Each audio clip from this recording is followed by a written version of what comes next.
做咩啊？放低把刀啊！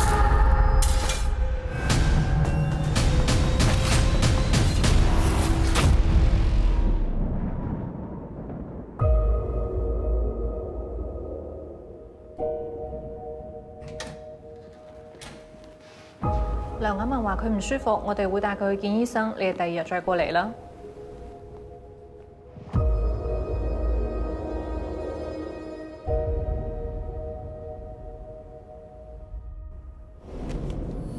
被告請起立。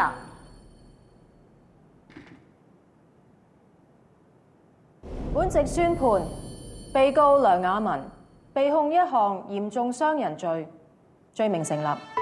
我會先索取心理同埋精神報告，再作判刑。法官閣下，被告從來都冇任何精神科嘅病患記錄，所以咪要睇專家報告咯。冇精神科病記錄都唔等於被告人今次犯案係同佢心理同精神狀況完全無關。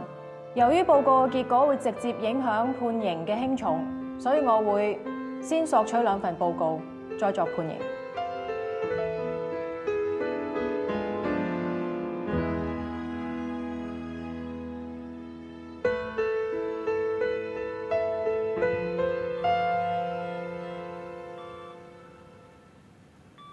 你啱啱醒返，如果有任何問題或者唔舒服，可以撳個鐘仔揾我哋姑娘。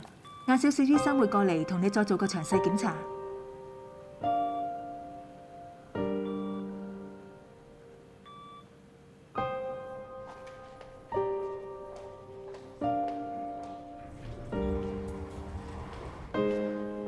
刑官，點解你喺度嘅？打俾你幾次都冇人聽，估到你喺度啦。個電話未開翻機。Cat 媽醒翻，你應該鬆一口氣啦。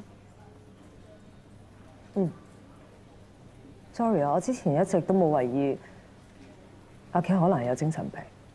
我都唔肯定嘅，睇報告咯。其實阿 Cat 而家搞成咁咧，我有好大責任，係我做得唔夠好。應該係因為你啦。其實我係好早之前就已經知道佢再有犯案，不過我冇講到出嚟。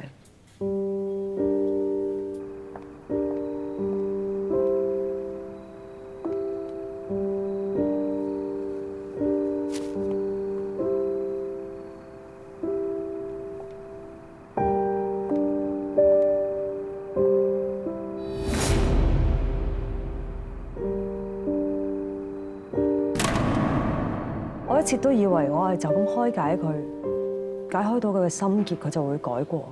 但原來我根本就睇唔到佢嘅憤怒同埋不滿，係已經去到一個完全容忍唔到嘅程度。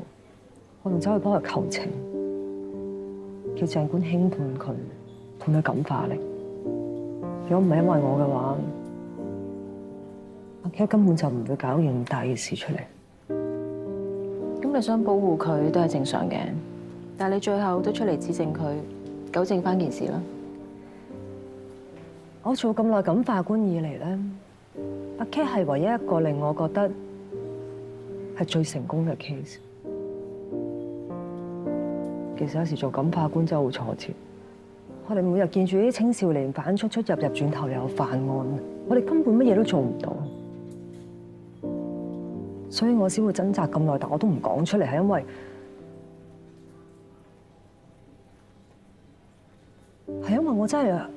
我真係好唔想連呢個唯一一個可以 support 到我繼續做呢份工嘅成功嘅 case 都冇埋。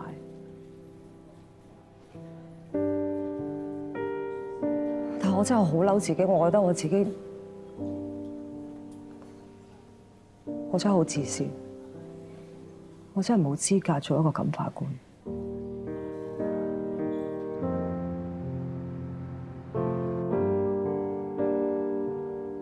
你嘅做法固然之可以更理想，但我發覺咗你一個問題，點解你一直都咁冇自信呢？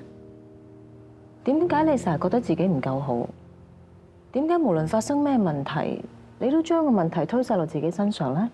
其實好多少年犯嘅內心都好脆弱，佢哋需要可靠、堅強嘅大人做佢哋嘅後盾。連你自己嘅內心都唔夠強大，佢哋點樣依靠你啊？我唔知你經歷咗啲乜嘢，但我諗你要自己好好諗下，點解會咁樣？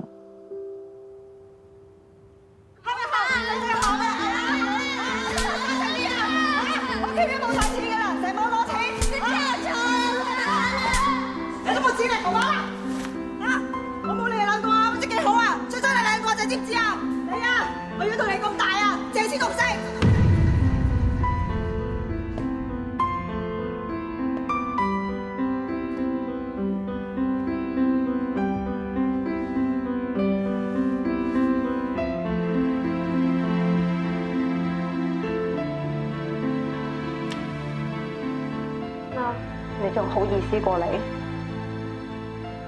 我生你出嚟，我養大你，供書教學，你竟然背叛我，報警拉我，你個忤逆，一住俾你踢啊！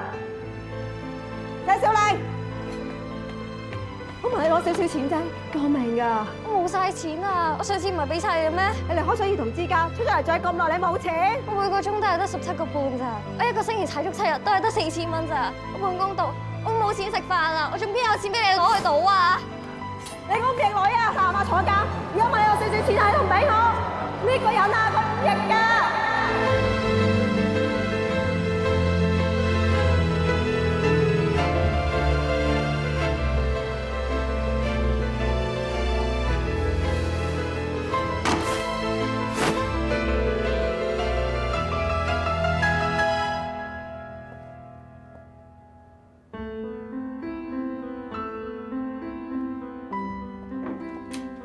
發生咩事啊？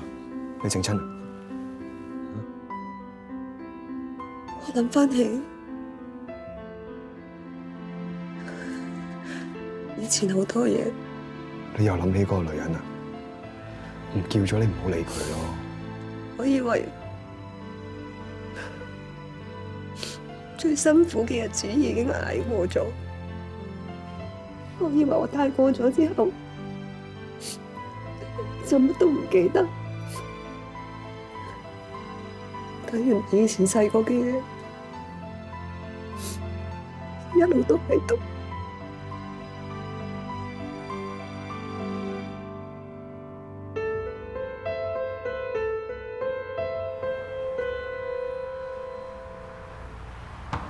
Come in。梁亞文嘅精神報已經出咗啦，我睇過。你估啱晒，佢有精神障礙，仲有一定程度嘅幻聽。其實佢都好慘，長期受到佢阿媽嘅情緒虐待，心理同埋精神都已經超出咗佢呢個年紀可以承受嘅程度。佢又習慣咗不斷咁講大話去掩飾自己嘅痛苦，所以佢身邊嘅人連自己都唔知自己病咗，最後冇人幫佢，咪爆煲咯。佢都同醫生承認咗，佢好清楚自己有殺人嘅意圖。喺案發時候，佢都辨識到自己嘅行為能力。咁冇辦法啦，只係有做過，都要面對翻自己嘅刑責。我諗呢單 case 都要掟翻相俾高院判。照你意思做咯。本席宣判被告梁亞文被控嚴重傷人罪名成立。考慮到被告犯案時未成年，法庭期望給予未成年人改過自新嘅機會，所以酌情判處較短刑期嘅監禁，判被告梁亞文監禁5年，同時需要接受精神科治療。